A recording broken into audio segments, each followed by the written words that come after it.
Right now on Morning News Now, raising concerns. Several Republican lawmakers say they want more compassion and information from Elon Musk's Department of Government Efficiency. This follows town halls where lawmakers were confronted by angry constituents raising questions about federal budget cuts. The latest ahead on a shifting landscape in Washington.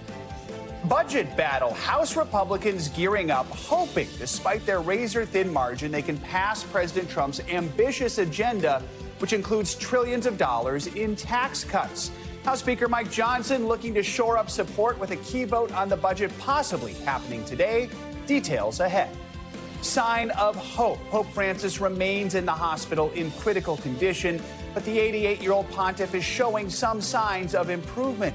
Catholics continuing to pray for the Pope's recovery. We're going to head to Rome and bring you the latest on his condition.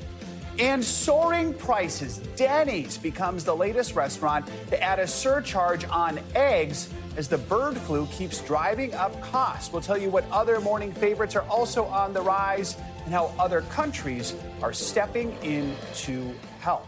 Talking about eggs for months and months and months, and they remain an issue. Yes, it is. And it is tough when you go to the grocery store. I was shocked by the prices this weekend. It really is. All right, we'll get into that in a little bit. Good morning. Good to have you with us. I'm Joe Fryer. And I'm Savannah Sellers. Let's begin this hour at the White House. President Trump believes that a peace deal between Russia and Ukraine could be edging closer. Yeah, Mr. Trump met with France's President Macron at the Oval Office yesterday amid a widening gap between the U.S. and its European allies over the Ukraine war. Now, despite supporting a truce, the French leader warned that any deal must not surrender to Moscow. Following the meeting, President Trump said the onus was on Europe to safeguard any peace agreement. Our focus is on achieving a ceasefire as soon as possible and ultimately a permanent peace. I'm also pleased that President Macron agrees that the cost and burden of securing the peace must be borne by the nations of Europe, not alone by the United States. And Europe must take that central role in assuring long-term security of Ukraine, which they want to do. NBC News White House correspondent Aaron Gilchrist joins us now. Aaron, the meeting between these two leaders, I mean, it appeared friendly and cordial, but there are still big differences between both sides, specifically when it comes to Ukraine. Tell us about that. Yeah, you heard the president speaking about some of the places where they align, but you're right, there are some differences as well. President Trump really focusing on the deal that's being made with Russia in particular. We know that his team met with some of their Russian counterparts last week in Saudi Arabia, and the president seemed to suggest that there was a deal that those teams are getting close to making on ending the war in Ukraine. Of course, we know that Ukraine was not a part of that meeting that happened last week, although the administration has had people in Ukraine talking to the Ukrainians. President Trump has indicated that there would be additional meetings that would include the Ukrainians. He also said that there's some movement toward a deal on rare earth minerals and the U.S. having access to those minerals in Ukraine, sort of in repayment for money that the U.S. has put up to help Ukraine in this war with Russia. President Macron, for his part, really focused on making sure that whatever the end result is, there is security for Ukraine, sovereignty for Ukraine, security guarantees from the U.S. and European nations as well. And he offered a word of caution to President Trump in his dealings with the Russians. I want you to hear part of what President Macron said on Fox News last night. Be careful, because we need something substantial for Ukraine, but for the security of Europe and France. And second, let's work together on the future to preserve security guarantees, meaning to be sure that this peace will be respected by Russia. First, to have a truce. I think it could be done in the weeks to come. Now, the president's national security advisor said that if the Europeans want a bigger seat at the table in terms of negotiating an end to the war, then they needed to be willing to put up more. And President Macron, Savannah and Joe, seem to suggest that he and other European nations are willing to do that. Aaron, though, this growing split with the EU over Ukraine, it was really underscored at the UN last night during a General Assembly vote, a vote at the Security Council. Talk to us about how the U.S. actually ended up siding with Russia in both those votes and just the significance of that. So yesterday, of course, was the 3-year anniversary of the war between Russia and Ukraine. A resolution was put forward by the Ukrainians with support of European nations that effectively called for an end to the war, a withdrawal of Russian forces from Ukraine, and it actually used the word war. That was something that the U.S. seemed to oppose, and when it came to a vote in the larger General Assembly, you're right, the U.S. voted against that resolution along with Russia, China, North Korea, some other nations of that kind. The U.S. did put forward its own resolution and spent time around the world lobbying for support of that resolution. Ultimately, there were amendments made to it that the U.S. considered to not be forward-looking, amendments that did, again, condemn Russia's invasion of Ukraine. And ultimately, the U.S., Joe and Savannah, ended up abstaining from the vote on its own resolution. Aaron, while we've got you, if we could turn to some domestic issues, millions of federal workers, there's just so much confusion here over this deadline to respond to an email. It's from the Department of Government Efficiency, of course, the department run by Musk, and it's asking them to list, to kind of bullet out what they did at work last week. First, they were told that they had to respond by midnight last night or they'd be fired. It would be taken as resignation. But then they were told it's optional. What is going on here, and what are we learning about how DOJ could use these email responses ultimately? Yeah, I think you're asking the question that a lot of federal workers are asking as we've been sort of talking to folks and looking at people's posts online. A lot of confusion. This email that came out, as you noted, was one that asked people to list their accomplishments. We saw Elon Musk go on social media on Saturday as well and say that if people didn't respond, they would be fired, although the email itself didn't say that. I'm sorry. If people didn't respond, it would be taken as a resignation, not that they would necessarily be fired. OPM tried to clear that up for folks, but individual agencies started telling their workers not to reply to that email by last night's deadline. Many of them obviously did not. We then saw Elon Musk go on social media again and say that the email was really just an inane test, a trivial inane test is what he called it, and then said that there might be another email, subject to how President Trump decides he wants to move on this. There could be a second email that they would need to respond to. I want you to hear President Trump speaking about this in the Oval Office yesterday. He seems to support the email that went out from the Office of Personnel Management via Elon Musk's team. There was a lot of genius in sending it. We're trying to find out if people are working. And so we're sending a letter to people. Please tell us what you did last week. If people don't respond, it's very possible that there is no such person or they're not working. Now, sources have told our team that the idea was that the responses would be fed into an AI system, a large language model system that would then look at some of those responses and be able to figure out if people were doing jobs that were necessary. And that would, again, inform the Musk's team's ability to say, these positions should be eliminated. These are more options for downsizing the federal workforce, which we know this administration really has been moving at breakneck speed to do over the last month. All right, Aaron, thank you very much for your reporting here. Let's turn now to the looming budget battle on Capitol Hill. House Republicans are trying to push forward with a high-stakes vote today after advancing a sweeping budget blueprint that lays out funding for President Trump's agenda. That includes $4.5 trillion in tax cuts and at least $1.5 trillion in cuts to mandatory programs, which include Medicare. But not everyone is on board. Behind closed doors, Republican leaders have expressed doubts about the timeline for a vote, telling conference members last night that it could slip to later this week. That's according to one GOP source who was there. Meanwhile, Speaker Mike Johnson has appeared cautiously optimistic.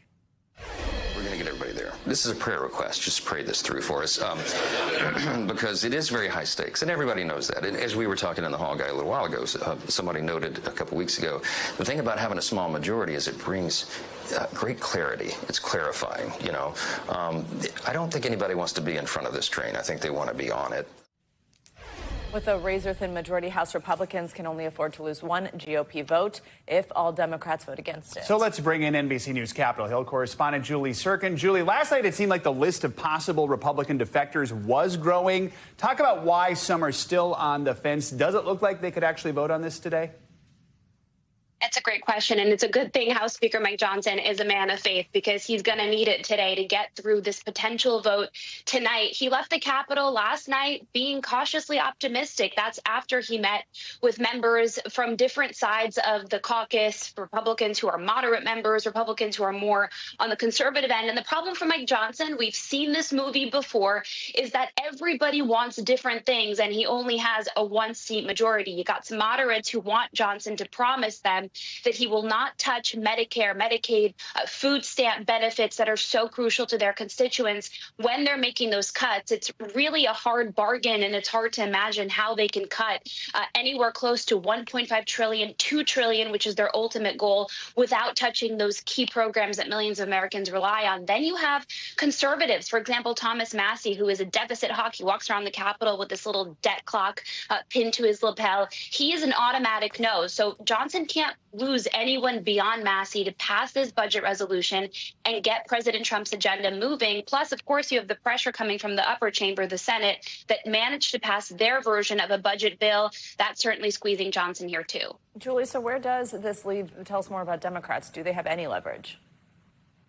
Well, honestly, essentially not, especially because Republicans are in control of the House. They have a 4-seat majority in the Senate with J.D. Vance, the vice president, able to break any tie. And of course, you have a Republican in the White House. So where does that leave Democrats? Essentially just to message on these issues. And that's exactly what they're going to do. Today at noon, they're going to take to the Capitol steps. It's a beautiful day outside here in Washington, D.C. And they're going to make sure that people around the country know that Republicans are targeting these key programs. They don't even have to do that work for them, because we've seen those town halls around the country where constituents have been frustrated by these cuts that Elon Musk's Doge, as you heard Aaron talking about, have been taking to the government, a chainsaw essentially, as Musk wielded last week at a conservative political action committee conference. And so Democrats are going to continue messaging. That's all they really can do, and throw their hands up and let Republicans deal with it. Julie, let's talk about those town halls. I mean, some Republican members of Congress, they go home to their districts. They're confronted by voters over Doge's handling of federal budget cuts and layoffs.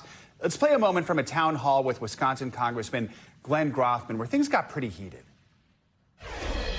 I would like to know what you feel in this issue of an unelected person having so much power. He does not have the ability to do any actions on his own. He just... So these are the members of Congress. These are their constituents. These events are covered by local TV stations, by local newspapers. How are lawmakers responding to the reception they're getting when they go back home? Well, we saw some of them arriving last night, and they are frustrated. Who wants to get yelled at by their constituents, especially constituents who are conservatives? These are conservative red areas, not just in Wisconsin. In Georgia, we saw this happen. In Oregon, we saw this happen. The list really goes on. And then they come back to Washington, D.C., and they have to walk this tightrope of supporting President Trump's agenda, Trump making it very clear that they rode his coattails to the majorities in the House and Senate, Elon Musk threatening primaries. A lot of them are up in 2 years. And so this is a really serious issue for them. There's a group of Republicans in the House who are going to go to the White House today. Rich McCormick, for example, a Republican from Georgia who had a brutal town hall last week, said he's going to make some of his concerns known. They want these cuts to be methodical. They want to cut the deficit. These are, by and large, conservative fiscal hawks. But the way that Elon Musk is going about it is not only hurting their constituents, but it's threatening key programs. And thousands of federal workers have been laid off around the country, not just in D.C. All right. Julie Sirkin, thank you so much. Well, 2025 has been a difficult year for commercial aviation, and Monday saw another incident added to this list. This time, a Delta flight was forced to return to Atlanta after the crew reported a haze filling the cabin shortly after taking off. NBC News correspondent Emily Aketa has the details. Breathe through your clothes, Nana. Scary moments aboard this Delta flight as a haze filled the plane after taking off in Atlanta. Passengers seen covering their faces. The Boeing 717 was only in the air for a few minutes, looping back around for an emergency landing at the world's busiest airport around 9 a.m. Slides were deployed and first responders helped people deplane. We are being evacuated off of the plane. Kristen Morris was among the 94 passengers on the flight bound for South Carolina. No sooner than we took off, the plane was filled with smoke. Delta says 2 people received medical attention, adding in a statement, "Nothing is more important than the safety of our customers and people." The FAA now investigating what went wrong. Aviation analyst John Cox says it looks more serious than it is. this is likely an air conditioning or pressurization issue, and that would not have these people in danger at all. On Sunday, fighter jets escorted this American Airlines plane to Rome after it was diverted because of an emailed bomb threat, later found not credible, according to a source familiar with the situation. And last week, a Delta regional jet crash landed on a snowy Toronto runway, even flipping upside down. Smoky scene in Atlanta further fans' concerns over flying. Emily Ikeda, NBC News. Let's get to your forecast. Last week was freezing. This week we're defrosting with another day of unseasonably warm and welcome temps ahead for parts of the country. Angie Lassman has your forecast. Hey, Angie, good morning. Morning, guys. We do have some warmer air spreading in thanks to those southerly winds coming around that high pressure that's just hanging out near the Gulf Coast. This is making all the difference for these afternoon temperatures. Some spots are going to be into the 70s today, but look at how much warmer it is compared to last week, the coldest day. Almost 70 degrees warmer in Wichita today. We've got 64 on tap for St. Louis, Little Rock into the low 70s, and Dallas expected to hit 75 degrees today as well. Farther to the east and into tomorrow, you can see temperatures still fairly nice. We end up into the 50s for Pittsburgh. We're talking about a 35-degree warm-up compared to last week in Washington, D.C. We land near 70 in Raleigh, mid-70s for Atlanta. Overall, feeling very spring-like over the next couple of days. That even continues into the late part of our work week and into our weekend. A little less warm, but still mild by all means. 46 degrees on Thursday in Columbus. We drop down to those low 40s, but we are right back close to 50 by the time Saturday rolls around. We're near 70 in Raleigh on Saturday. We had those 60s in place for Atlanta through the end of the work week and into the weekend. Meanwhile, we have a little bit of rain that we're tracking this morning, working across the Great Lakes and into parts of the Northeast. This is going to be a weak system, one of a couple that we deal with. It's going to be a quick mover, not all that impressive, but there is a little bit of rain and snow to contend with from Ohio to Maine. It won't be a whole lot, but still it could impact those roadways as you're out and about. As we get into tomorrow, this next system works across the Great Lakes. Again, some rain from Ohio to Missouri and a little bit of that snow draped across parts of the Great Lakes. As for the snowfall amounts, 1 to maybe 2 inches through Thursday, not all that impressive, but at this point, we really could take any precipitation that we get. We've still got some of that moderate drought in place for more than 30% of the Northeast. And of course, that means that as we get into spring, specifically April, we'll be watching for that brush fire threat across that region. Out west, we had an atmospheric river event over the weekend, and it's kind of winding down, but we'll still have a little bit of scattered snow showers and rain showers across parts of the northern Rockies. Most of that is going to diminish for coastal Washington, so you'll get a bit of a break from that. But between now and tonight, we could pick up another inch, maybe 2 inches of rain across this region. We're not looking at much in the way of flooding concerns, but still a little bit of wet weather for our friends out west through the next day or so. Back to you. All right, Angie Lassman, thanks for some good news there. All right, now to some news from our own NBC News family right here. Lester Holt, the anchor and managing editor of Nightly News, announced on Monday that he's stepping down from the broadcast at the beginning of the summer. In his decade in the role, and actually 17 years if you count his time on weekends, Lester has covered the biggest stories of the era, including both elections of President Donald Trump, the COVID-19 pandemic, the Russia-Ukraine war, and the October 7th attacks on Israel. In a note sent to staffers on Monday, Holt wrote, as a 20-year radio reporter on the police beat chasing breaking news around San Francisco, I could never have imagined my career path would unfold in the way that it has. What an amazing ride. The good news, Lester will still be here at the network with a full-time role on Dateline, where he has been the principal anchor since 2011. I can say when I was a college student in Chicago in the 90s, Lester Holt was my anchor. I would watch him anchor the local CBS News. He had this cool little mustache back then. And now to see him at the network, I think of Lester as the Rock of 30 Rock. He is steady. He is unshakable. He is as fair as the day is long. And he's just someone, you know, you're in good hands when Lester Holt is at the anchor desk. I think it's one of the most common things I get asked working here. Is like, is Lester as nice as he seems? Yes. You know what I mean? And the answer is honestly, he's even better. Like, it's kind of startling. Like, you run into him in the hallway and it's just like compliments about your story, asking how you are. It's just, it really is incredible. I dug up a picture of him and I yesterday from when I was in high school when he came to visit NBC San Diego. It's just, you know, one of those like dream come trues to get to work with him. So he's very excited about Dateline. He'll get to do these long form hours and that type of thing, but we'll miss him so much nightly. And we're thrilled he'll still be part of the family. Absolutely. Well, there's much more to come here on Morning News Now. Later this hour, breakfast squeeze. The cost of some of our morning favorites are on the rise. We will tell you why your next meal will likely cost you more. Up first, though, Pope Francis remains in the hospital as he continues to deal with double pneumonia. The latest on his condition live next. We're back with small signs of hope about the health of Pope Francis this morning. Vatican officials say the Pope is showing slight improvement after nearly 2 weeks in the hospital. The 88-year-old Catholic leader still in critical condition, but the Vatican says he has not suffered any more respiratory crises since Saturday. Last night, Pope Francis even felt good enough to make his daily phone call to the Catholic Church in Gaza. Meanwhile, Catholics around the world continue to pray for his full recovery. NBC News correspondent Ann Thompson is live at the Vatican. Ann, good morning. So the Pope's doctor said this mild kidney failure he experienced on Sunday no longer a concern. That's some good news. Just give us an update on his condition today. Yeah, it certainly is. And these are baby steps, if you will, Joe, because as you said, the Pope this morning remains in critical condition, but we are told he is awake. And a Vatican source says he is out of bed and he is continuing to receive treatment, although some of that treatment has been reduced, specifically the supplemental oxygen that he is getting to help with the case of double pneumonia that he has. As you know, the Pope has chronic lung disease, and then you add double pneumonia to that. That creates what doctors call a complex situation. But that supplemental oxygen, which is helping him breathe, the levels have been reduced, and that certainly would be a positive sign. So, Anne, I mean, what are we looking at here? Have the doctors given any prognosis at this point or told us their biggest concern moving forward? No, and I think that's the real caution here, Savannah, is they have not issued a prognosis. Obviously, the concern is his ability to breathe. The good news is that he hasn't had any more of those respiratory crises.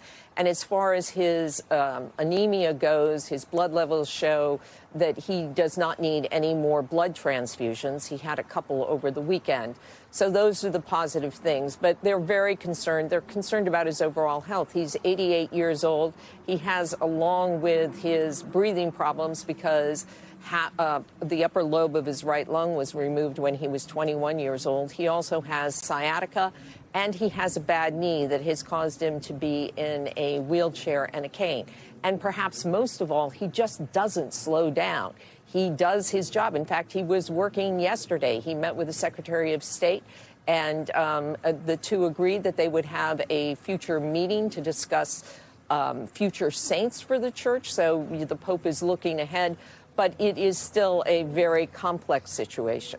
And thousands of supporters gathered for a prayer vigil at St. Peter's Square last night. This is a situation certainly full of uncertainty for Catholics around the world. What are people telling you? Well, I think that for many Catholics, at a moment like this, they turn to their faith, and their faith helps them greatly. And we were outside St. Peter's Square last night as people went into the square. Many Americans there. I talked to some seminarians who came to pray for Pope Francis there. They are young men who want to become priests, and he is a role model for them. I met two college students from Minnesota, and they came. They wanted, they're Catholic.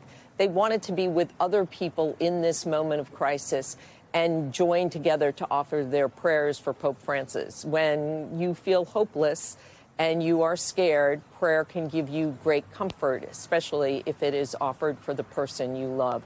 And that's what we saw in the square last night. There will be another rosary service tonight. It's going to be led by Cardinal Tagle. He is the former Archbishop of Manila. And they are going to continue these prayer services every night until the Pope gets better. All right. Ann, thank you so much. Let's get you more international headlines now. In South Korea, a tragic collapse at a highway construction site has left at least 4 people dead. NBC's Matt Bodner has that and some other world news. Matt, good morning. Joe, Savannah, good morning. 4 people are dead and 6 more injured by this bridge collapse. The bridge in question was under construction, part of a planned expansion of a highway linked to the capital city of Seoul. 10 construction workers were on the bridge when it collapsed, and rescue operations were concluded after rescue workers found the 4th dead worker. 5 of the 6 survivors are in critical condition. Authorities are investigating what caused the incident. Next up, U.S.-Australian relations. Australian Treasurer Jim Chalmers will meet with his U.S. counterpart, Treasury Secretary Scott Bessent, in Washington today to request that his nation be exempt from the Trump administration's 25% tariff on steel and aluminum imports. Earlier this month, Australian Prime Minister Anthony Albanese said that he was confident a deal could be reached with the Trump administration. Australia, for the record, is one of America's most important allies in the Indo-Pacific. And we'll wrap up this hour in Colombia, where a man was caught attempting to smuggle cocaine from Cartagena to Amsterdam by hiding the stash under his toupee. The plot was foiled as the man attempted to board the flight last week. His toupee concealed 19 capsules of cocaine, street value estimated to be around $10,000. He has been arrested, and he faces charges now of trafficking, manufacturing, and carrying narcotic substances. Back to you guys. Toupee. Creative, but not successful. Didn't work. Thank you very much, Matt. As immigration authorities carry out operations across the U.S., it has given rise to a disturbing viral trend online. Some people are impersonating those agents and stoking fear in immigrant communities. One fake ICE jacket is available to buy online, and it's now even a top seller on Amazon. NBC News correspondent David Noriega reports. Criminals are being sent home. We're draining the swamp. As President Donald Trump and members of his administration touted their immigration crackdown, we will hunt you down, to a crowd of fervent supporters at the Conservative Political Action Conference, or CPAC, this weekend. I think it's hilarious. It was a supporter attending the conference, wearing the words ICE and immigration on his jacket, who made headlines. Do you actually work for ICE? No, not at all. Nope. Explain the outfit. It's $29.99 on Amazon. The clip, shared by the Good Liars political comedy duo on X, seen more than 3 million times. If you want some entertainment, wear this and go to a Home Depot in a sanctuary city like where I live right now, Washington, D.C., and you'll see all the illegals, not all of them, but you can maybe see a lot of them start to run away. So we wanted to look at these jackets for ourselves on Amazon. And if you search immigration jacket, there it is. It's the top result. It's listed as #1 bestseller in men's novelty jackets and coats. There is a t-shirt version, too, which has a review calling it absolutely perfect. Amazon declined to comment on the apparel listings and the viral video. ICE did not respond to our request for comment. While the man in the video appears to be wearing the jacket as a costume or a joke, at least 3 people have been arrested for allegedly impersonating ICE officers since Trump took office. I'm horrified. I'm really sad of the state of this nation right now, that they think that it's okay to do this to human beings, like people who are working, people who are caring for their children. Lupe Carrasco Cardona is part of a Los Angeles organization that prepares communities for immigration enforcement activity. How does this kind of thing, the possibility of someone impersonating ICE officers, complicate the kind of work you do in the community? Well, I think that the main way that it complicates is that there's more chance that communities are going to be struck with this level of terror. But really, the advice that we are going to be giving our community is the same, right? You don't need to speak with anyone. You do not need to open your door. You can exercise your rights, whether you're documented or not. In West Hollywood, these signs, which the mayor said are fake ICE notices meant to intimidate certain communities, were taken down earlier this month by the city's code enforcement. In a video shared widely on social media, a South Carolina man police have identified as Sean Michael Johnson is seen telling the Hispanic driver of this truck that he's going to be sent back to Mexico. I don't be speaking that pig Latin in my country, bro. We speaking that pig Latin here. This is America. We speak English in America. Johnson, who police say tried to report the driver for not having a license, was charged with kidnapping and impersonating a federal officer after the video circulated and could not be reached for comment. Our thanks to David Noriega for that report. The fake immigration enforcement apparel is still for sale on Amazon's website, even as the items do raise concern about how these impersonators could create fear in communities. Coming up, we are going to take a look at the difficulties women are facing to get life-saving screenings for breast cancer. Up next, the battle with insurers to get more than the basic annual check covered, even when you need it. You're watching Morning News Now. Welcome back. Millions of women are at high risk for breast cancer, but many find that their insurance won't cover the extra screenings doctors say that could help catch it early. NBC News senior national correspondent Stephanie Gosk has more. Regular breast cancer screenings for women over the age of 40 save lives. But over half of those women need more than just the annual mammogram because they are considered high risk, according to the American Cancer Society. And that's when the battle with health insurance begins. How many women in your family have gotten breast cancer? 4. My grandmother my mother, my sister, and then we recently had another person in the family diagnosed. Given that history, what do doctors advise you do for screenings? I am supposed to have a mammogram every 6 months. Molly Smith's private insurance, like many plans, only covers the annual. A second mammogram, she says, could mean hundreds of dollars out of pocket. It's a similar story for women with dense breasts. Last year, the FDA ruled that mammogram providers need to tell women if they fall in that category, because they should consider getting additional screenings as well, including ultrasounds. We're seeing a lot of patients now where insurance isn't covering, and so these patients are stuck. Dr. Madhvi Raghu is a radiologist in Connecticut. Some of her patients are on Medicare. Medicare covers mammograms, but the ultrasound is not covered. Is that a change? It is a change because, prior to that, it was not an issue as it is now. She provided NBC News with patient records showing their reimbursements for the newly recommended procedure were declined. Medicare says ultrasounds are covered when provided as a diagnostic test, meaning if something suspicious has already been found. But for women with dense breasts, Dr. Raghu says the test is needed to see if something is suspicious. It's disheartening because sometimes I've seen patients develop cancers that you could have caught. That we could have caught, that are aggressive. And it's a very different conversation at that time. What else do you need? When Smith went in for her first mammogram, she had to get multiple additional tests and says she ended up paying roughly $1,000, even though no cancer was found. Worried she would go through it again, she just didn't go back. For 2 years. If you want people to be able to take care of themselves, you've got to make it easier.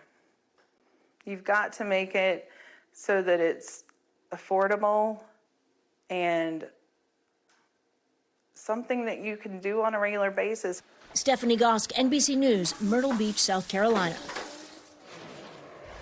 Time now for our weekly mental health check-in. This week we're looking at the concerns that mental health professionals have about raising about chatbots acting as therapists. Yeah, plus we're talking about phishing. Yes, phishing. Why more young people are picking it up as a way to manage anxiety. Joining us now for more on this week's mental health headlines is Dr. Sue Varma. She's a board-certified psychiatrist and the author of Practical Optimism, the Art, Science, and Practice of Exceptional Well-Being. Dr. Varma, good to have you with us. So let's talk about something that we've been talking about a lot just in recent months, the dangers of AI. This month, we've got the American Psychological Association sounding a warning about chatbots putting vulnerable individuals at serious risk. I mean, walk us through these concerns and what they mean for the future of this technology when it comes to mental health care. So the reality is that this is where we are, that we are going to have AI integrated into the fold of all forms of treatment in medicine, including therapy. But when you have vulnerable folks who aren't really clear as to whether this is a real therapist or not, or maybe don't even care, or the fact that there isn't much access to getting a good mental health treatment, you are then putting your hands essentially in the of an unlicensed person, right? So in no other situation would we go to see somebody where we don't know their qualifications, where we haven't vetted them, and then we're getting treatment by somebody who literally could be, have zero skills whatsoever. And we've seen a few suicides of young people, or for there to be violence in the family as a result. So I am very concerned. As much as I am open to technology and the use of it, there has to be disclaimers and disclosures, and that there's got to be regulations, just the way we have regulations in other forms of treatment. Absolutely. It's sort of this new frontier we have to tackle. Doctor, let's turn to something that a lot of people are talking about after this recent string of airplane incidents, even waking up with one this morning, this anxiety over flying. For people who are experiencing this, and maybe for the first time, like maybe you get on planes all the time for work, but all of a sudden this is kind of freaking you out. What steps can people take to try to calm their fears, feel more at ease, go back to how they used to feel? Yeah, so first of all, just normalizing the fact that, we are hearing about this more than we ever have, and you're not alone. Then I would say asking yourself, do you need to travel? Because a lot of people are like, in the winter when there's icy conditions and I don't know about the weather, I would rather not. So if you do need to travel or want to travel and you don't want to change your lifestyle, then ask yourself, how well do you cope? And do you need mechanisms in place, right? So once you've accepted your anxiety, how are you going to keep your mind focused on why I'm going, what the benefits are going to be, how that any anxiety that you're going to experience is going to be short term? Say to yourself, do I really need to hear the news? Now, what's funny is I find myself often in paying for that extra Wi-Fi on the plane because I'm like, I want to utilize this time. But then what do? I start scrolling, and what do I find out? All sorts of plane problems that are going on all over the world. So did I really need to know that? Learning how to meditate. I always say to people, meditate during peacetime, because you're not going to be able to learn how to do it in the face of, quote, battle, so to speak. And when I say battle, I just mean any stressful anxiety situation. So you have to learn how to breathe, whether it's a meditation, whether it's using the Calm app, whether it's doing a progressive muscle relaxation, which is just tensing and releasing muscle group by muscle group. But it all has to be done before you get on the plane. Then I often have patients who said, listen, doctor, give me a little bit of something that's going to make me less anxious. And that is something that you need to have a very individualized conversation with your doctor. Yeah. There are medications, for example, beta blockers, something called propranolol that is not habit forming that can be very helpful. But again, you got to talk to your doctor because it can be side effects and interactions with other medications. We only have a few seconds here, but we teased this idea that more young people are turning to fishing. We figured this out in Minnesota a long time ago, but talk about the advantages. I love it. Look, even if it's just a catch and release situation where you're not like doing any harm to the fish, but you just want to be out on the water, I am a huge believer in the benefits of therapy, from lowering your anxiety, lowering your blood pressure, lowering your heart rate, feeling at ease and feeling at one with something much bigger than yourselves. You are going to decrease all of the ruminations in the brain because you simply have to focus. You have to pay attention when you're fishing. So even if you're just the person who's like, I'm going to go on the boat with you, I'm not going to do anything, or I don't know how to fish, totally fine. The idea is that you're getting yourself, you're short-circuiting a lot of what's happening in your day-to-day and putting yourself out in nature, which is really beautiful and highly therapeutic. Love it. All right, Dr. Sue Varma, thank you so much. Thank you. Coming up, shelling out more for your next breakfast. And when we come back, the bird flu has caused the price of eggs to go up, but other morning staples are also on the rise. We're going to explain. Stay with us. We're back now with the soaring prices impacting what some consider the most important meal of the day, breakfast. Denny's is the latest restaurant to add a surcharge to meals with eggs because of the national shortage. It's not just eggs that are getting more expensive. The cost of other breakfast staples, coffee, bacon, orange juice, are also putting the squeeze on wallets across the country. NBC News correspondent George Solis explains. The battle over balancing your breakfast and your budget brewing unlike ever before, with costs soaring for staples at the table like eggs, bacon, coffee, and orange juice. People full of frustration. Especially when you have kids, growing kids. It's getting expensive, very expensive. Growing up in a different generation now, seeing this, it's not encouraging. We all know how bird flu is wreaking havoc on egg production. So far, more than 162 million poultry birds infected by the virus since the start of 2022. The result, dozen eggs now averaging $8, more than tripling since just last October. It means surcharges on egg-driven menus and limits at some national retailers. It's gotten so bad that it's time to start importing eggs. Turkey's sending 15,000 tons on our way to ease the disruptions. An existential crisis made worse when you pair it with that other breakfast favorite, bacon. And sound of bacon frying is the order of the day. Prices more than $7 a pound, slightly down from its all-time high a few years ago, but still historically sizzling hot. And washing down that cost isn't any cheaper. Coffee prices near record highs. The reason for the surge, something Hallie Jackson Now covered at the end of last year. Climate change is the #1 factor on the increase and change in prices in the coffee market. Arabica bean prices surged to around $4 a pound after brutal heat waves in Brazil, the world's largest producer. And Vietnam, another big coffee grower, saw record droughts followed by devastating floods. All that adding to that bitter taste hitting your wallet. Orange juice prices aren't easier to swallow. Weather also impacting Florida's citrus industry. The state's commissioner of agriculture reporting a 90% decline in production over the past 2 decades. Now in its 7th generation, Jatra citrus has a deep-rooted history here in Florida with no plans to get rid of any of it. The Shelfer family has managed these groves for more than a century. We might go down with the ship, but we're not done forever. But disease called citrus greening and hurricanes have hurt production. Just last month, one of the Sunshine State's largest citrus producers calling it quits. The company saying growing citrus is no longer economically viable for us in Florida. The Shelfers say they will weather the storm, but admit the Florida orange may one day be a novelty. It won't have a United States product. Everything will be imported if there's not something done, If we and other people like us don't stay in the industry. If you think you can escape the breakfast squeeze with alternatives, milk and bread prices also historically high. although relatively flat over the last few years.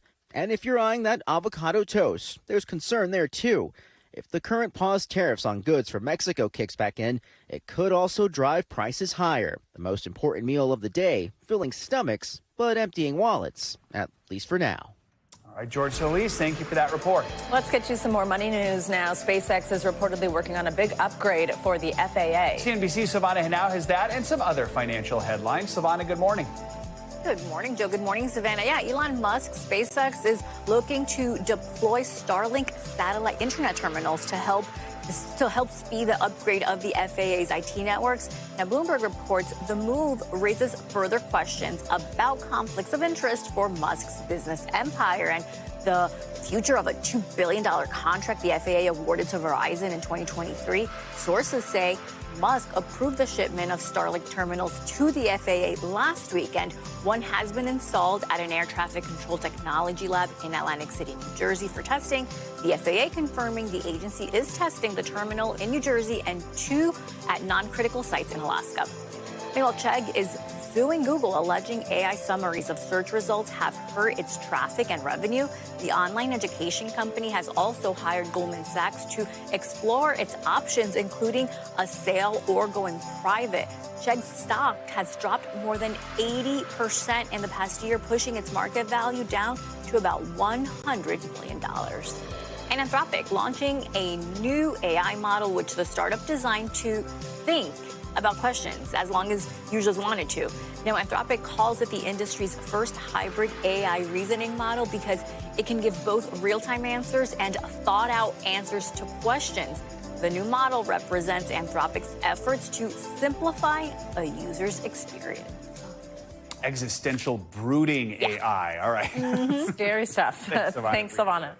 This time of year, knowing how to safely drive in snow or ice is important, but sometimes very difficult. Look at these numbers here. The Department of Transportation says more than 70% of the nation's roads are located in snowy regions. 24% of weather-related vehicle crashes happen on snow or ice. That's why NBC News correspondent Sam Brock visited a winter driving school in New Hampshire to learn from the pros. With this year's fierce flurry of winter weather causing spinouts and wild pileups, conditions that lead annually to roughly 1,800 deaths and around 150,000 crashes, we went for a back to the basics primer from the classroom. We're going to talk about some of the basic driving techniques To the course to try and get a handle on winter driving. Who comes to the school here for lessons? Yeah, we see anything from the first teen driver, first time they've ever driven, to the soccer mom who's driven the van in the snow and the ice and maybe gotten in an accident and is just scared to get back out there, to someone who just moved to New England. Or in this case, someone who just moved from Miami. Turn left, wait for it. Now gas. Bam! Here, oh no, I had it! Yeah, big steering, right? That caught me by surprise. At the Team O'Neill Rally School in Dalton, New Hampshire, CEO instructor Chris Sear highlights the do's and don'ts, like not trying to brake and turn at the same time. My first mistake. I feel like people try to correct with the steering wheel too much. dramatically. And that's how you get these crazy accidents on the highway. Instead, as we hit the skid pad in a Ford Explorer ST, a car with a higher center of gravity. It's amazing how much the car turns without much guidance from the steering wheel. Chris also covers key concepts like understeering and oversteering, which describes when the car turns more or less than the driver intends, leading to drifting or even spinouts. To prevent that, we concentrate less on steering and more on transferring the weight of the vehicle, adjusting the brake or the gas, always keeping our eyes ahead. I've barely moved steering wheel. You're right. It's funny, but just looking where you want to go, your feet does seem to dictate this. Your feet will start to do what it needs to do to make you go in the right direction. That's incredible. The lessons also cover pre-driving tips. It universally is not great in every scenario. Like subbing out all-season tires for actual winter tires. Is as this fills with snow, that creates that patch that we're going to actually use to stop on more snow. As for other common mistakes, it's following too close. You're driving the same distance you would on the pavement. The takeaway here, double the car length distance you would normally leave. These cones here are the unexpected. Correct. An animal, a tree in the road. A lesson that we learned the hard way in accident avoidance, this time in Ford's Mach-E rally. Brake hard now. Brake, brake, brake, brake, brake, brake, wow. brake, brake, brake, I brake, can't even brake, stop brake, the time. I started braking as soon as you said brake. Yeah. As soon as you said brake. The best bet, don't just brake earlier. Keep your eyes up.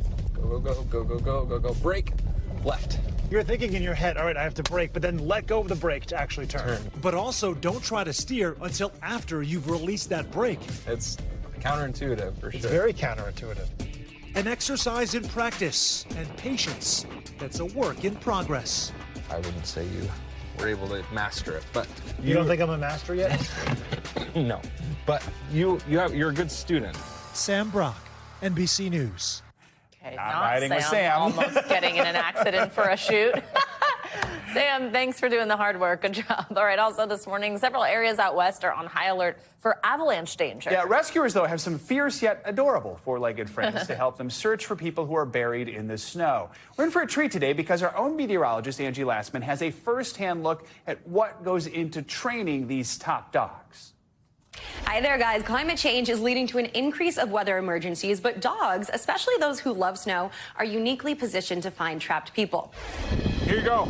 For almost 100 years, man's best friend has been keeping us safe on the slopes and in the snow.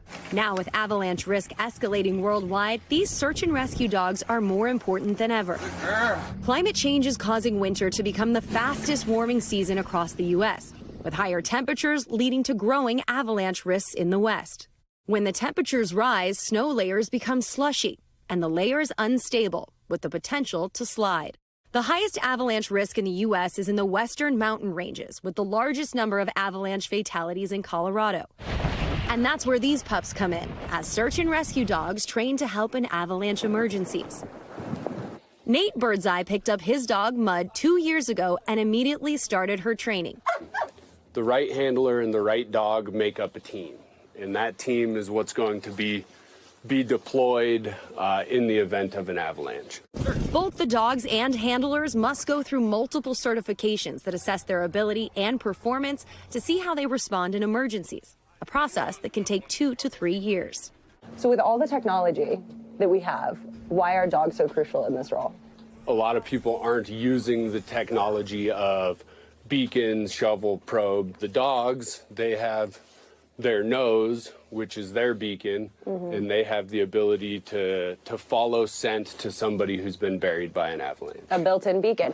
If we get to somebody within 15 minutes, their chance of survival is 90% and above. Training tasks start small, but eventually build to finding someone completely covered in the snow. So what are we going to do today? I believe you're going to be buried. So I've heard. Okay. With Mud back at headquarters a 5-minute snowmobile ride away, I crawled into a snow cave made by Ski Patrol. Am I ready? Yep. Okay. Any last advice? No. Okay, great. I'm ready. Oh boy. Bye. The entrance blocked with more snow. Honestly, I'm not claustrophobic, but I am very cold. And now I just am waiting for the avalanche dog Mud to come find me. Mud, find it.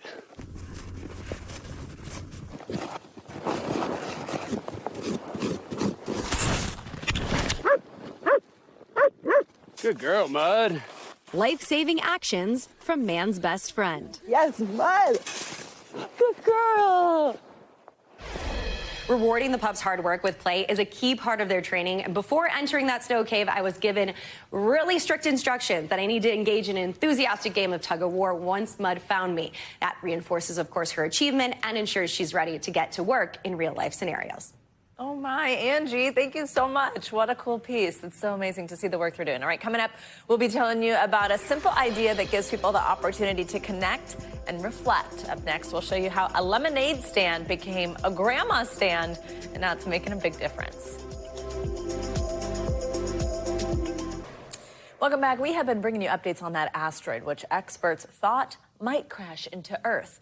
At one point, the chances of impact were as much as 1 in 32, making it the most likely ever recorded. But now we have good news. NASA experts now say, based on more accurate readings, they think the asteroid poses no significant threat. Meanwhile, the European Space Agency puts the chances of it hitting Earth at 1 in 100,000. So we can all go back to worrying about other things. That was a fun one to do last week with Darren Karp, who was quite anxious about it, so I'll let her know. All right, while we're looking at space, you might want to grab a telescope for a special event this week. On Friday evening, all 7 of the other planets in the solar system will be lined up together in the sky. This is what's known as a planetary parade. You might even be able to see the closer planets with the naked eye. You know we love to bring you a space story. All right, we're ending this hour at the Grandma Stand. It's a lot like a lemonade stand, but this version has something much sweeter on the menu. NBC News Now anchor Zincle Asamoah has the story. On a frigid Tuesday in New York, a simple question led people to pause their busy days and reflect. What experience helped shape who I am? It's a really deep question. It is. This is the Grandma Stand. I'm Tam. A pop-up project where strangers share their stories and grandmothers listen. I love that. Once a week, you go out of your way and take out the Grandma Stand. Why'd you get it started? My grandma turned 94 and she couldn't travel anymore. Mike Matthews started it in 2012 with dreams of connecting his grandma Eileen virtually to his community in New York. I bought a lemonade stand and I put a laptop and headphones in a chair and let anyone talk to my grandma. Were you shy as a young man? Thousands followed the project online for years. But the stand stalled in 2018 after Matthews' grandmother died at 102 years old. She wanted to be seen. She wants, in her own words, old people to be seen. Now the project is back. Matthews calls on strangers to nominate their grandmothers and vote on a prompt. Janae Roberts suggested her grandma. Everybody needs a grandma. I'm willing to share mine. Grandma Flo retired from teaching 5 years ago. Now the 77-year-old is looking for more opportunities for connection. Be empathetic, because that goes a long way. Yes. I strive to be the type of person that see good in everyone. We need to show more love. And on her day at the Grandma Stand, that's exactly what she did. Can I give you a hug? Yes. Zincle Asamoah, NBC News, New York. Oh my goodness, amazing. I'm going to find that stand. That's going to do it for this hour of Morning News Now. Stay with us, though. The news continues right now.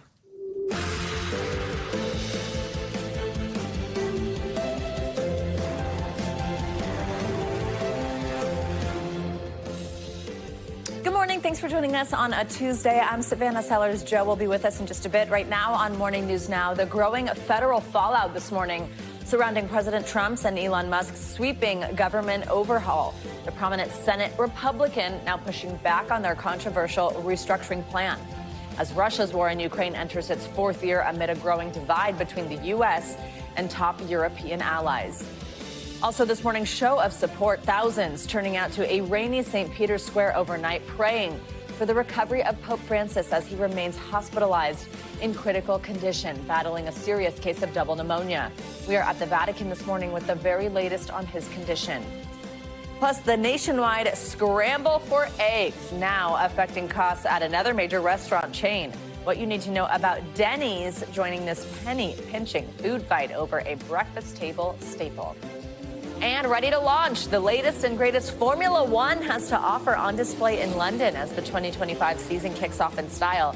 Later in the hour, we're looking ahead to the championship's first stop in the U.S., taking Miami by storm in just a few short months. Excited about that conversation. Well, this morning, a truce that would halt the war between Russia and Ukraine could be on the horizon after President Trump and French President Emmanuel Macron suggested a deal is close. Both leaders met at the White House yesterday amid a widening rift between the United States and its European allies over the war. Although both men appeared friendly at the Oval Office, stark differences over the issue do remain. We have NBC News Chief White House correspondent Peter Alexander joining us with the latest on this. Hey, Peter, good morning. Savannah, good morning to you. The 3rd anniversary of Russia's invasion of Ukraine has now come and gone, but it really has only highlighted the deepening divide between the U.S. and some of its allies as it relates to this war. French President Emmanuel Macron here yesterday saying, in short, that a peace deal would have to make sure it did not have any surrender by Ukraine. He said, among other things, that the president was wrong in the way he was characterizing European money to Ukraine. Meanwhile, Donald Trump himself refused when given the opportunity to call Vladimir Putin a dictator and largely focused on recouping billions of dollars of U.S. military aid to Ukraine. Russia's invasion of Ukraine now beginning its fourth year as President Trump pushes for an agreement between the two sides. A lot of good things toward peace are happening. But even as the president shared hugs and handshakes with French President Emmanuel Macron Monday, the divide is growing between the U.S. and its key allies over support for Ukraine, as the president appears focused on terms favorable to Russia. One of the first calls I made was to President Putin, and we were treated with great respect, and they want to end this war. In just the last week, President Trump has made a series of false assertions blaming Ukraine for starting the war and criticizing Ukraine's president, Volodymyr Zelensky, as a dictator. Yesterday, declining to say the same about Vladimir Putin. I don't use those words lightly. I think that we're going to see how it all works out. Macron's visit comes as the U.S. voted against a United Nations resolution condemning Russia's aggression. The U.S. siding not with Europe or most of its allies, but with Russia, North Korea, and Iran, among others. Nonetheless, the resolution passed. Meanwhile, President Trump says the U.S. and Ukraine are closing in on a deal that would give Washington a share of Ukraine's natural mineral resources to pay back the U.S. for military aid, even saying Zelensky, who's so far rejected any deal, may come to the U.S. in the next couple weeks to sign it. In the Oval Office, Macron corrected President Trump after he wrongly said Europe's support to Ukraine was a loan. Europe is loaning the money to Ukraine. They get their money back. No, in fact, to be frank, we paid. Macron later telling Fox News regarding negotiations with Russia that a truce in the next few weeks is, quote, feasible, but adding his message to President Trump was simple. My message was to say, be careful, because we need something substantial for Ukraine. As the U.S. and its allies debate best ways toward a peaceful solution, Russia is not only continuing its bombardment of Ukraine, but intensifying it. Savannah, last night alone, Ukraine says it shot down 6 Russian-guided missiles and more than 130 attack drones. Back to you. Peter, thank you very much. Well, today, millions of federal workers are facing more mixed messages after Elon Musk directed them to submit a list of recent work accomplishments or risk having to take it as resignation. It comes just as the Trump administration revealed the appointment of a controversial right-wing podcaster to a key role at the FBI. NBC News Chief Capitol Hill correspondent Ryan Noble spoke with a prominent Republican senator who's now warning that Trump and Musk may be going too far.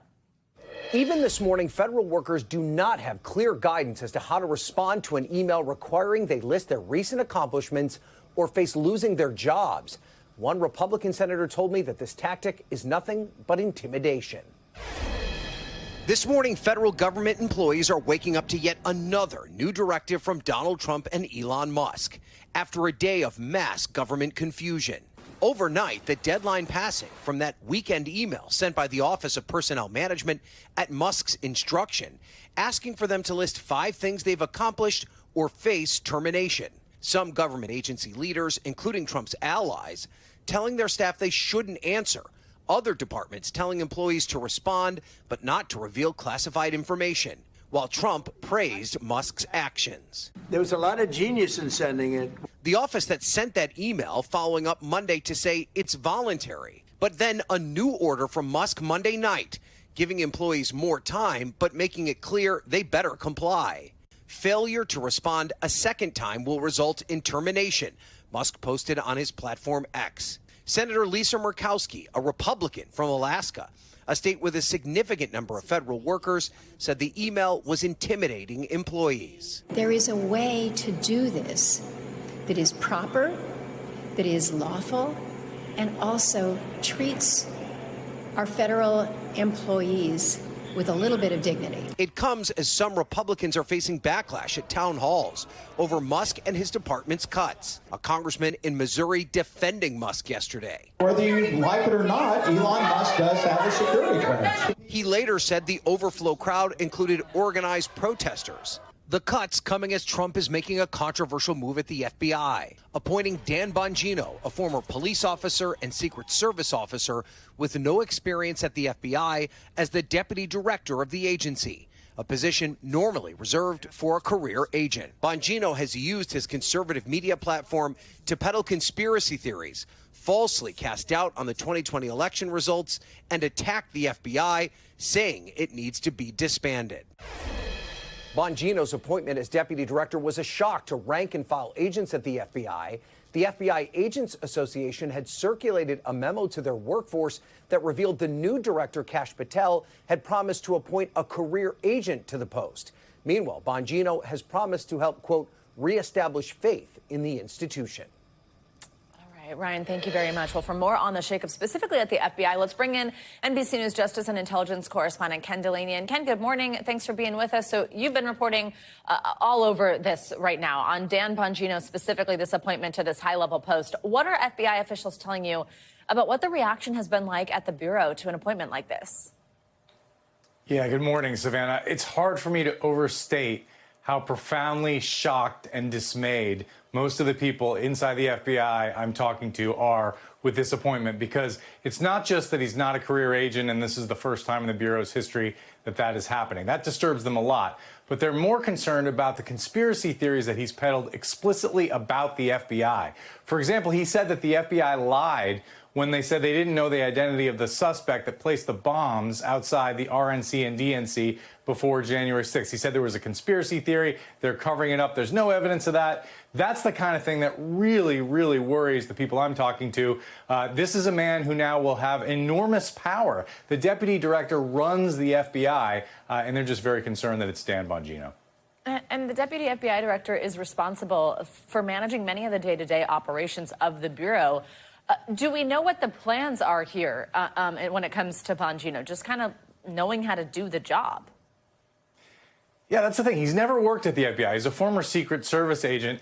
What he's said publicly is he wants to restore trust in the FBI. And Kash Patel, his boss, the director, has already announced plans to move 1,000 agents from headquarters into the field. So clearly these people plan to make major changes. The biggest concern, though, among my sources is not management changes, is the FBI going to remain an independent law enforcement agency driven by the facts and the law, or is it going to be a political tool of the Trump administration? And you have two very partisan people now running it, so that's the big concern. Ken, also, as we heard Ryan Nobles mention, this position does not need Senate confirmation. So, I mean, does he have the job, or are there other steps that still need to happen? Is this a done deal? Yeah, it doesn't need Senate confirmation because it's never been considered a political appointment. And so, yes, he can go over there today, as we understand it, and assume his role as deputy director. There should be a background check and security clearance, but the president can make that optional. And he will have access to some of the most sensitive information in the federal government. Let's remember, the FBI is also an intelligence agency. They run counterintelligence investigations. They know the identity of confidential sources and all the suspected Russian and Chinese spies in the United States. So Dan Bongino is about to assume enormous power, guys. All right. Thank you very much, Ken. Well, this morning, there is some good news regarding the health of Pope Francis. The Vatican says he is making progress after respiratory and kidney issues over the weekend. The 88-year-old pontiff remains in critical condition, though, but officials say he felt good enough to do some work last night. NBC News correspondent Ann Thompson is at the Vatican with the latest. Hi, Ann. Good morning. Good morning, Savannah. The Vatican says Pope Francis rested well overnight, and he is up this morning, moving about his hospital room as he continues to receive treatment. Now, this comes on top of the news that the 88-year-old pontiff is making a slight improvement in what is now the longest hospital stay of his papacy.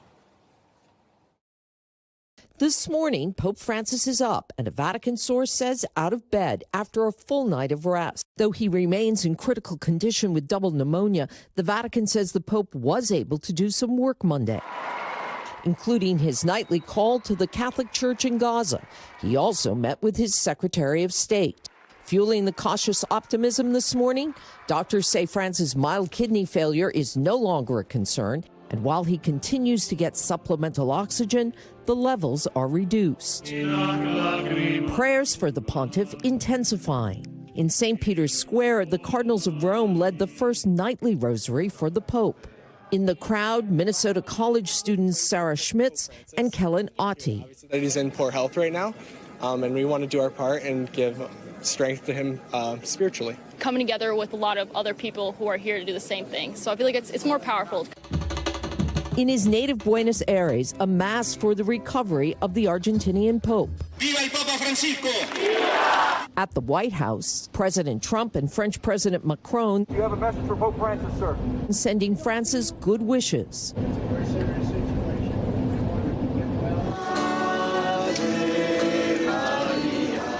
Outside the Rome hospital, a vigil for Francis. No prognosis from the doctors this morning, but these people have faith.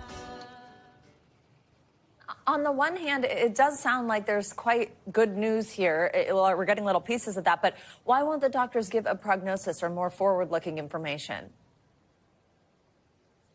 Savannah, because it is still a very complex situation. You have an 88-year-old man who has a history of chronic lung disease, who is battling pneumonia. On top of that, he has sciatica and a bad knee, so he hasn't been particularly healthy, certainly in the last couple of years. And so all of that is giving caution. And plus, he had that respiratory crisis over the weekend, which really set him back, I think. So there is great caution from the doctors, despite these little glimmers of hope, as you will, that we're hearing this morning. Savannah? All right, Ann, thank you very much. Well, in Atlanta this morning, FAA investigators are looking into what happened on a Delta Airlines flight that made an emergency landing on Monday after crew members reported possible smoke in the main cabin just minutes after taking off. NBC News correspondent Priya Shrithar is in Atlanta with the latest this morning. Hey, Priya, good morning.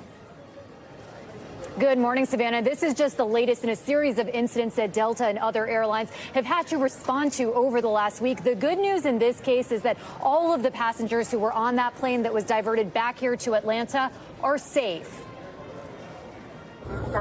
Passengers say it happened shortly after takeoff on Delta Flight 876 from Atlanta to South Carolina. Breathe through your clothes, Nana. Smoky air filling the cabin as concerned passengers covered their faces. The Boeing 717 was only in the air for a few minutes, looping back around for an emergency landing around 9 a.m. We are being evacuated off of the plane. The crew deploying slides for passengers to exit the plane. This is where we are. Kristen Morris was among the 94 passengers on board. People was on the plane saying, smoke, smoke, smoke, yelling. I guess the flight attendant got on the mic and was like, guys, we're aware that it's smoking. We're trying to get in touch with the pilot.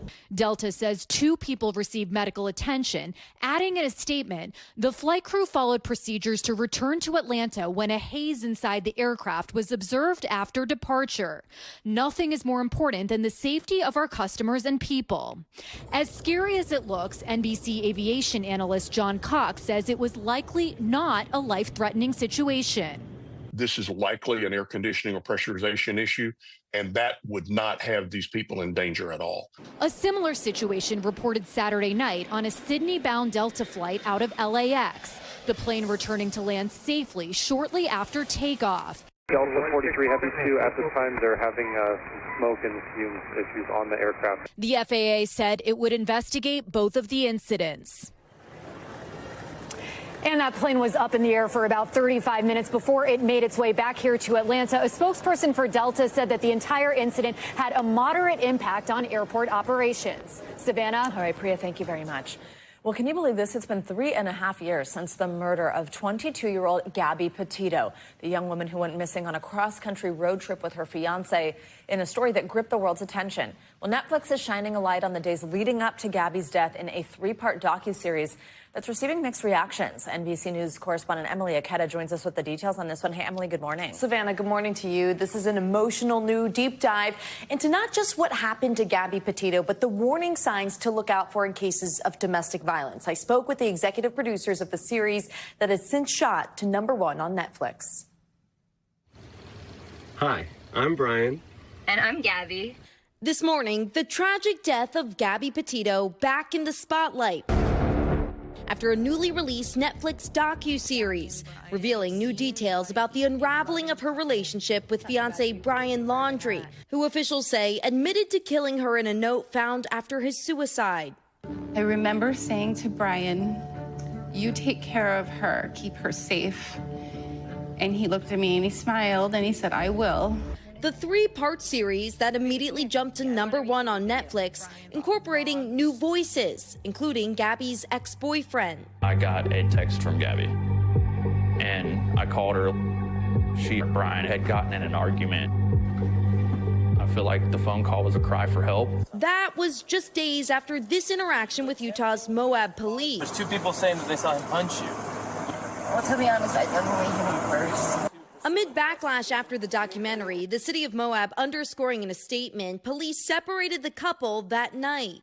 Meantime, an attorney for Brian's parents accused the documentary of containing many inaccuracies, incorrect juxtapositions of timelines, and misstatements and omissions of fact, saying here the documentary interjected the sound of a slamming door to create the effect of anger.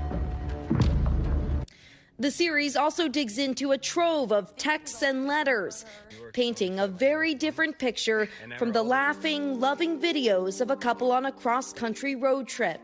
Brian, you know how much I love you. Just please stop crying and stop calling me names. You in pain is killing me.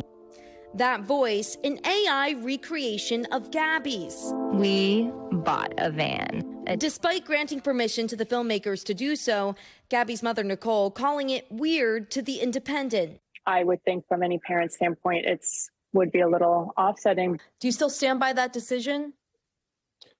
Yeah, 100%. Being able to shine a light on Gabby and what she went through and domestic violence and what it looks like, and get it to as many people as possible. That's the goal at the end of the day.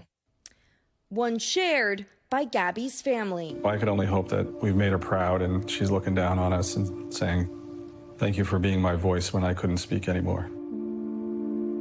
Even 3.5 years later, we continue to learn more about witness accounts. A newly released FBI report reveals another person believes he saw Brian Laundrie acting, quote, like a lunatic in Utah just weeks before the murder and may have seen him slap Gabby. We continue to see all of these pictures, all of these pieces of the puzzle coming together even years later. Absolutely. And the family now has done so much raising awareness about domestic violence. It's pretty incredible. Emily, thank you so much.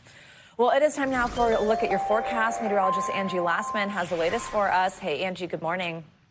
Hi there, Savannah. Look at this. Warmer weather on the way. You may have noticed it. We've seen those temperatures on the rise here over the past day or so, and it's all because we have this high pressure that's sitting right near the Gulf Coast. This is bringing in some of that warm air from the south, and that means that we have a big temperature difference over the past week or so. Last week, the coldest temperatures that we were dealing with, those are almost 70 degrees cooler than what we're going to get today for our afternoon high. Wichita heads to the 70s and high 70s at that. We've got Denver at 69 degrees, parts of the northern plains into those mid 60s, along with St. Louis topping out at 64 degrees. Little Rock expected to hit the low 70s too.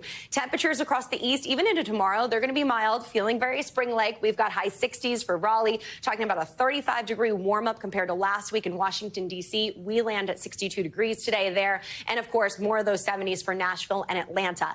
It is mild still through the end of the work week and into the weekend. We keep temperatures kind of right where they should be in some spots. 40s for parts of the Ohio Valley. We've got Atlanta into the low 60s by the time Friday rolls around, but we are back close to 70 for Saturday plans. Tulsa ends up at 73 degrees to round out the work week. And even Philadelphia, you're hanging out into those upper 50s, but making it into the upper 40s to low 50s in time for the weekend.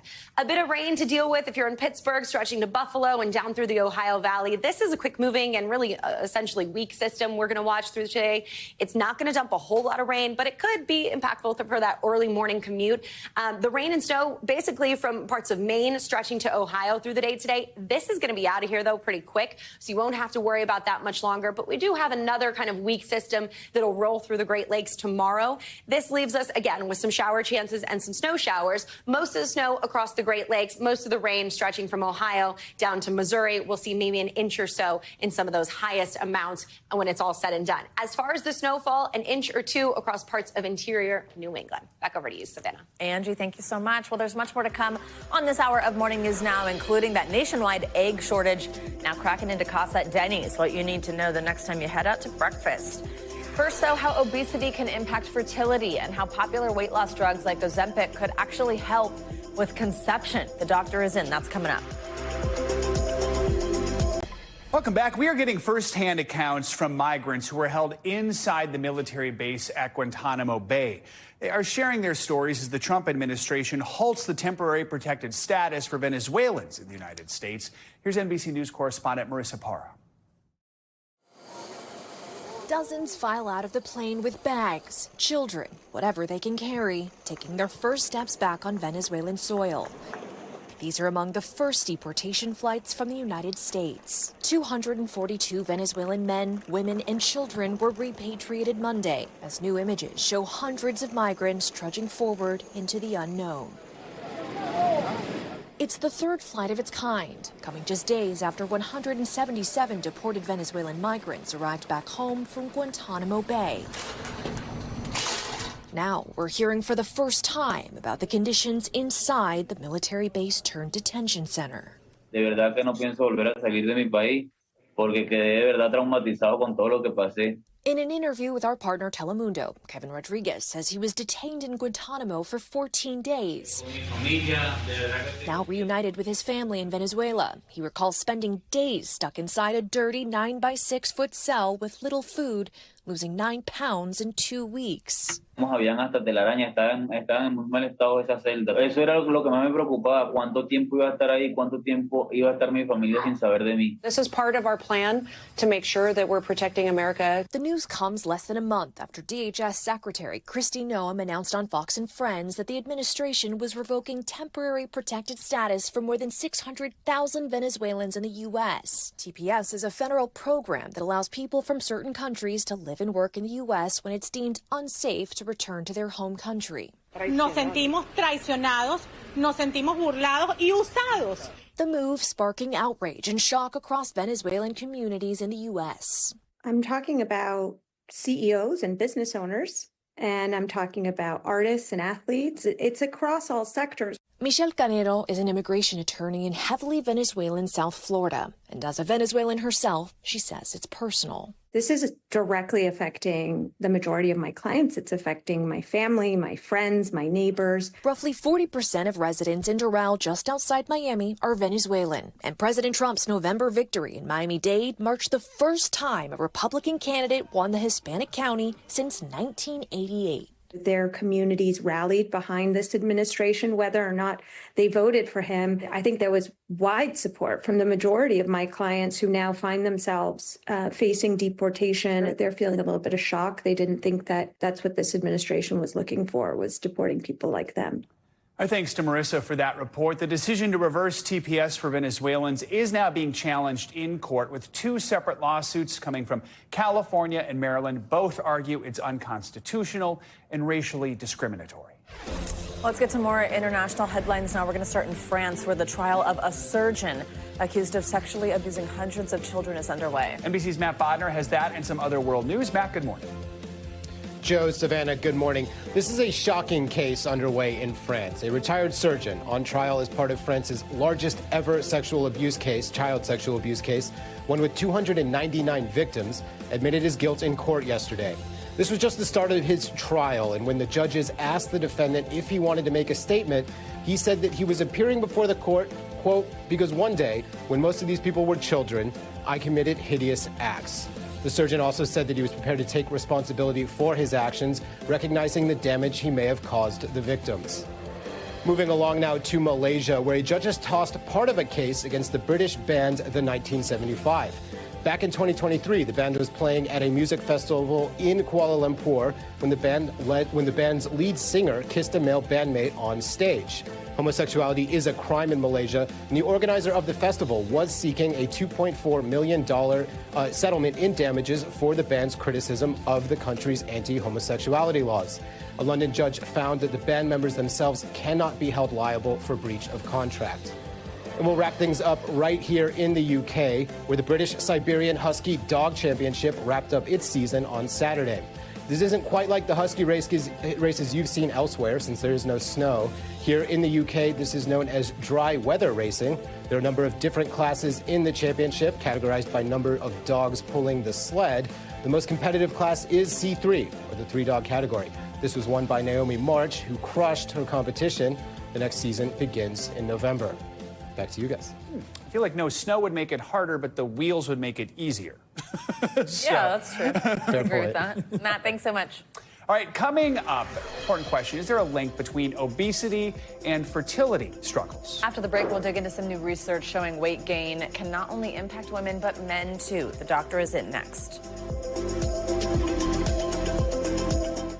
We are back with new research looking at the connection between obesity and fertility struggles. A recent study from the American Society for Reproductive Medicine highlights how obesity can make it harder to conceive, and that can affect everything from the menstrual cycle to fertilization. For more on this, let's bring in Dr. Lucky Seacon. She's a double board certified OBGYN and fertility specialist at RMA of New York and friend of the show. So great to see you. Thank you for having me. Absolutely. Thanks for being with us. So, okay, let's talk about this connection. Weight, fertility, what are we seeing in these studies, and kind of how revolutionary is it to learn something like this? Well, it's so important to talk about this because over 40% of men and women in this country suffer with obesity.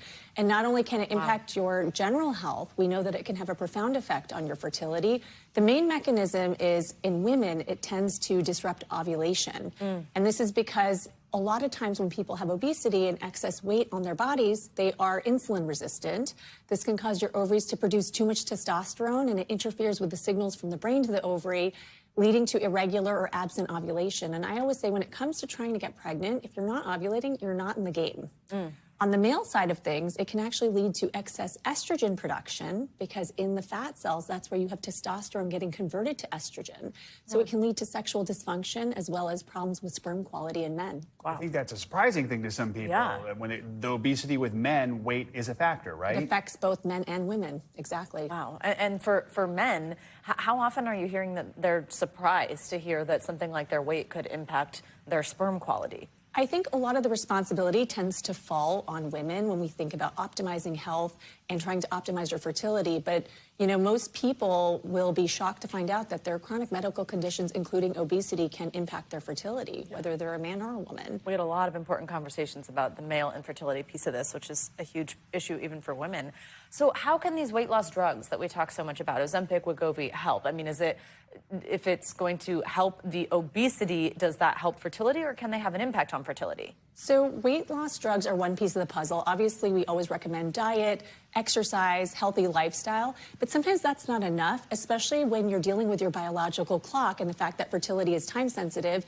It can be helpful to accelerate weight loss with the help of medical interventions. So you mentioned the drugs like Wegovy, Ozempic, for example. These actually work on your brain to suppress your hunger and make you feel as if you're full, even if you're not. And so by reducing the number of calories you're taking in, it can help you reduce the amount of weight on your body. It can help reverse insulin resistance and a lot of these hormonal imbalances that lead to infertility. So for anyone who is trying to get healthy enough to conceive, what's your best advice for them? Definitely work on having a healthy diet, trying to control your portion size, exercising at least 3 to 4 times a week. Talk to your doctor about whether there is a role for certain medical interventions, whether that's medication or even things like bariatric surgery. But it's also important to point out that we don't have enough safety data on taking these weight loss drugs while pregnant. So we do recommend stopping them 2 months prior to conception. For patients who are undergoing fertility treatments, usually if they're going through an egg retrieval cycle, we allow them to continue them up until they start their shots for that procedure. For people who maybe have been having a tough time trying to conceive, at what point is this something that they should think about? Because I know all too well, especially from you being my own doctor, the myriad of issues that you could have that could be preventing you from getting pregnant. When do you think about this one? I think you think about it from the beginning, right? Sometimes the easiest solutions are the ones that are most obvious sitting right in front of us. And everyone's looking for more control in a situation where you lack complete control when it comes to infertility. So focusing on the things that you can do to be the healthiest version of yourself is always going to make you feel like you're in the driver's seat. Dr. Lucky, great to see you. Thank you so much. Important info. Thank you. This morning, we're mourning the loss of former security official Clint Hill. He died Friday at the age of 93. Hill will forever be part of one of the most infamous moments in American history. As First Lady Jackie Kennedy's Secret Service agent, he was just feet away from President John F. Kennedy when he was shot. Hill threw himself on the back of the car in an attempt to shield the president. Here at NBC, we'll remember the times he shared stories with us from his incredible life. NBC News senior national correspondent, News Daily anchor Kate Snow joins us with more on his life. Kate, good morning. Joe, good morning. He was known as one of the good ones, a true gentleman. Hill often said that he was honored to have a front row seat to history, but he also struggled with tremendous guilt that he was not able to save President Kennedy. He spoke to us often, as you said, about his blessings, his burdens, his place in American history, and the legacy he hoped to leave behind. November 22nd, 1963, a day forever etched in our collective memories, but especially for Secret Service agent Clint Hill. Hill was trailing the limousine in the presidential motorcade on that November day in Dallas, Texas, as the agent assigned to First Lady Jacqueline Kennedy. When shots were fired, Hill famously jumped onto the back of the limo in a desperate attempt to protect President and Mrs. Kennedy. It must have been a shocking scene to behold. It was horrible. One of the last living witnesses, even decades later, he could recount every detail of that fateful day, revisiting the motorcade route with Savannah on the 50th anniversary of the assassination. As we got down here a little bit farther, there was a loud explosive noise that came over my right shoulder. And I knew something was wrong, so I jumped off my position on the follow-up car and ran toward the presidential vehicle. There was a third shot, and it hit the president in the head. You knew in that moment this is a fatal. It was my assumption that it was a fatal shot. That moment would haunt him for the rest of his life. He famously expressed his regrets on 60 Minutes in 1975. If I had reacted just a little bit quicker, and I could have, I guess. And I'll live with that to my grave. Still thinking about it years later. 50 years, and I still have that image in my mind. And you'll carry this place with you, I guess, the rest of your life. Yes, I do. It's one thing that I'll never rid myself of, but I have come to terms with it, and that's the best I can do. In his later years, Hill wrote about his incredible life, looking back at his past and reflecting on how he would be remembered, speaking with Jacob Soboroff in 2023. Well, people keep thanking me for what I did, but I appreciate that very much. But I didn't complete my task, which was to save the president's life. And that's what's bothered me all these years. My job was to keep the president alive and safe, and I was not able to do that. Your legacy, what do you want it to be? Well, I tried. I tried to do the best job I could. Unfortunately, it wasn't enough. Do you ever think about how, had this not happened, what your life might be like? Oh, yeah. Much calmer, much simpler. I wouldn't have had the experience that I've had, though. I was a lucky man to be given the responsibilities I was given. I'm very grateful. Clint Hill said he knew he'd always be remembered by that day in Dallas, but during his storied career, important to remember, he served 5 presidents, from Dwight Eisenhower to Gerald Ford, retiring in 1975 as the assistant director for all protective forces of the Secret Service. He told us that something he was most proud of was his relationship with his beloved wife, Lisa. Our condolences go out to her and the entire Hill family, Joe. All right, Kate, thanks for that look back. We appreciate it. Coming up, America's egg shortage cracking into costs at another big restaurant chain. After the break, what you need to know about Denny's foray into what you would call a nationwide food fight over a breakfast staple. That's next. We are back now with the growing crisis over those soaring egg prices that are just getting higher. And this morning, another major restaurant chain has announced an egg-based surcharge. While many people are still struggling to find some of the best breakfast staples at a reasonable price in stores. NBC News correspondent Aaron McLaughlin joins us now with more on this. Hey, Aaron, good morning.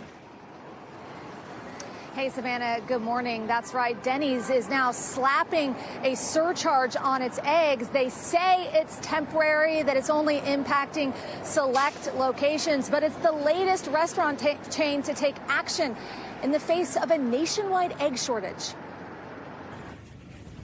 This morning, amidst the nationwide scramble for eggs, This egg shortage thing is actually in full effect. prices continue to soar to record highs. Sometimes we go shopping and we don't come back with any eggs because there's just aren't any.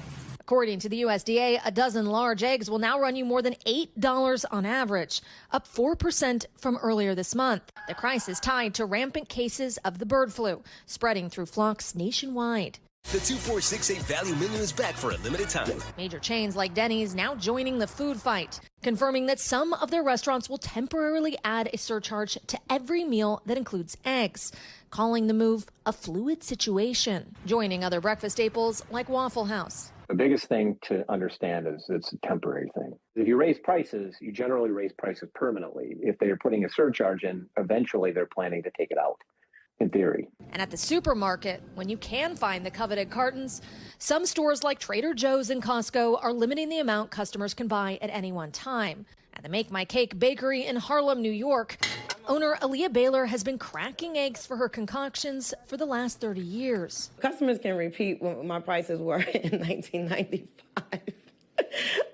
So some of them are debatable. I'd be like, I don't think it was that low. But considering her signature German chocolate cake requires 30 egg yolks per batch for the frosting alone, she says she's tried her best to avoid passing along the extra cost to her customers. I've resisted it, and yes. How long can you hold out? It's about another week.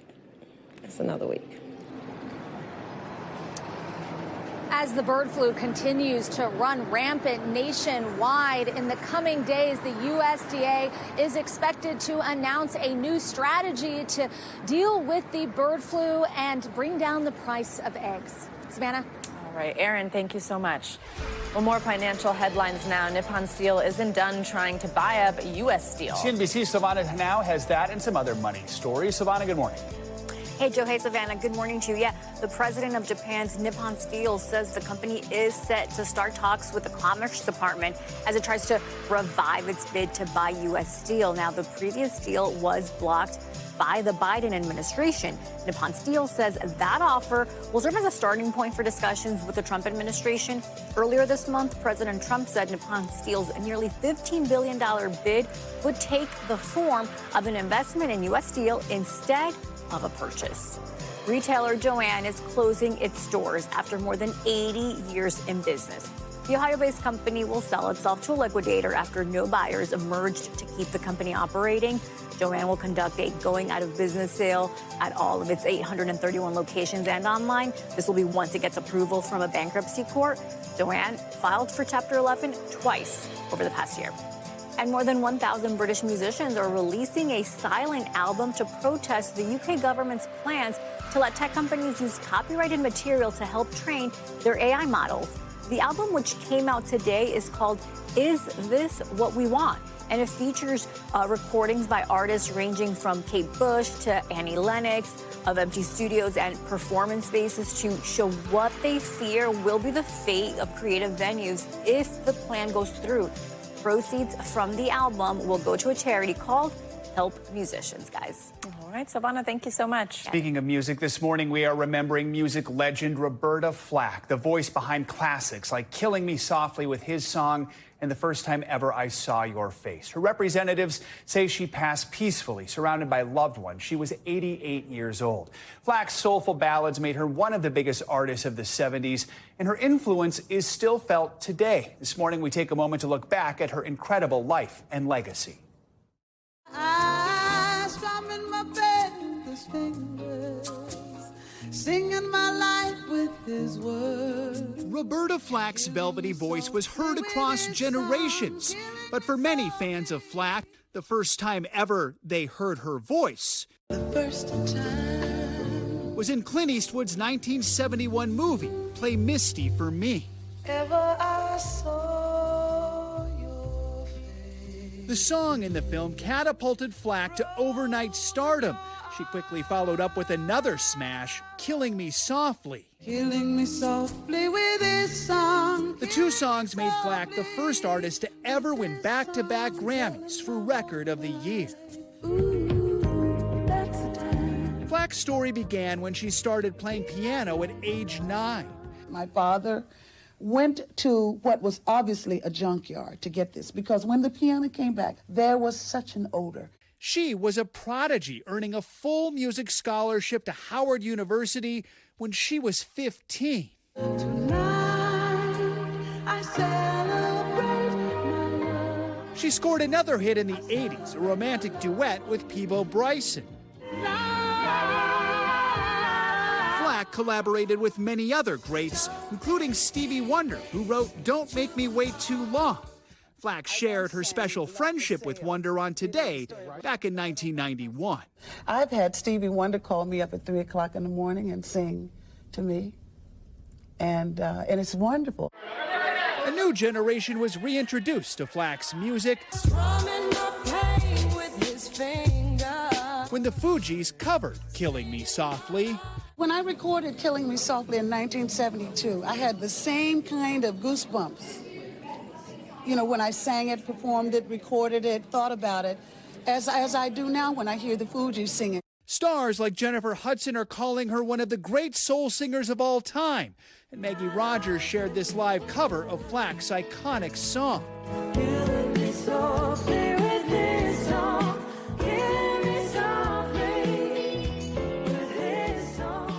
So the cause of her death was not revealed, although she did announce in 2022 she had ALS and could no longer sing. Just the thing about her was back when she started, there were a lot of people who were saying, okay, you need to pick up the tempo, you need to sing louder, and she pushed back against that. She knew what her strengths were. She knew how she wanted the songs to sound, and that's what made her special. It's what made her unique and what made her songs. Defined her style. Exactly. For sure. Wow. So neat to hear those songs. Incredible legacy. All right, coming up. Ready to launch. After the break, Formula One's 2025 season is officially underway. So what can we expect when the championship takes Miami by storm in a few months? We've got a preview. Stay with us.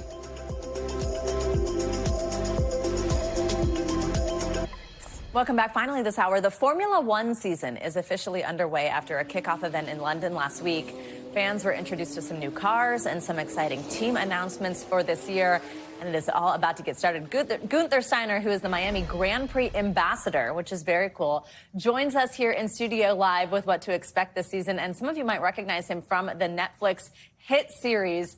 It's called Drive to Survive. Gunther, I do want to ask you a little bit about that series in a little bit. But first, thanks so much for being here. Thanks for having me. What do you think? Some of these new cars at kickoff to the season, what are you looking forward to most? How competitive it will be this year. My expectations are very high because the season last year finished on a high. 4 teams fighting for victories, 7 different winners last year, drivers. So I think we will be a good start this season. Absolutely. Okay, so like I just said, you're this ambassador to the Miami Grand Prix. First, what does that mean? What does the next couple months look like for you? The next couple of months, I will be in Miami again. We're doing some more, just going around spreading the message about how good Miami GP is. And then on Miami GP, I will be just supporting the team there to do different things during the race weekend, which is always very exciting, a lot going on there in Miami, So unfortunately, I cannot see everything because I'm so busy, but all the people going there, they've got, it's a very good day out. It's just been incredible for American fans, and we'll talk kind of about how that fan base has grown in just a minute. But to have these U.S. races, to have Miami, to have Austin, what is in store for fans in Miami that's special? In Miami, what is in store? First of all, we have to say Miami is on the calendar now a few years. They came in on very high, and now in Formula One, it seems like Miami was there forever. It's a very strange thing, and I've been in Formula One a long time, and for me, Miami is like, Formula One without Miami is like almost Formula One without Monaco, Well, it's one of these things, So what is in for the fans? There is a lot of opportunities in all ranges, to do things there. There are tickets where you can get very close to the race cars. In no other circuit you can do that, and there is tickets where you can sit in different positions over the race weekend, the 3 days, so you see the cars in different turns doing things. Cool. It's so cool, yeah. It's just like, and I think in 1 year you cannot actually take all Miami in. You need to go 2 or 3 years to enjoy it, that you see everything, because there's so much going on, and there is a lot of other racing going on. There is the academy as well, just a very busy weekend. We love F1 Academy. We've talked to Susie about that and been lucky to do so. Let's talk about the American fan base and it growing. I mean, obviously the show Drive to Survive has probably helped, but I loved this stat that I thought was pretty interesting here, which was that 45 million now is the U.S. kind of fan base number. But of those, many people just started following in the last 5 years, maybe because of the show bringing it to them. I'm not sure. But what do you think about that, to see the fans base grow in this way in this country? I think the show helped for sure, or they brought it. I mean, everybody knew. I moved to the States 18 years ago. People knew F1, but not many people were following it, you know. And the show actually brought it to the people. And then, obviously, with Austin having a race, and then Miami coming on the calendar, and then Las Vegas coming on the calendar, it getting just closer to the people. But obviously, you need to have the people which go there. Otherwise, you cannot have these events. It's just like a combination of things which happened. And at the end, it's just a very interesting sport. I think that's what I would say. It's very interesting. There is 24 races over the year. They're all different between them. And now for the American fans, they can go to 3 different races. They don't have to go overseas to go there. They can go in the States, you know, which is, I think, fantastic. It really is. And I think the fan base could only grow this summer when we get this F1 movie starring Brad Pitt, which is going to be huge also for the sport, which is pretty exciting. I also want to ask you just quickly in the last little bit here, we have the age of drivers is dropping. There's one even 18 years old. The average age has come down quite a bit. What do you think of that and of rookie drivers this season? I think it's very good for the sport. Last year there was no driver change, and you know, which sometimes happen. But this year having young drivers, because some of them will come out that they will be future champions. Some of them will go away, but it's actually good, you know. And we always need change, you know. Young people, they are better, and some come and some go. But I think for the sport is something really exciting, because we have to look for a winner, but also who is the best of these young guys now coming in, because it's very important, because they will be, one of them will be the champion of the future. Could be Lando's season. Could be Lando's season. There could be a lot of people's season this year. We love Lando here. Gunther, thanks so much for joining us. Enjoy the season. Great to meet you. Thank you, and thanks for having me. Absolutely. That's going to do it for this hour of Morning News Now. Stay with us. The news continues, though, now. Thanks for watching. Stay updated about breaking news and top stories on the NBC News app, or follow us on social media.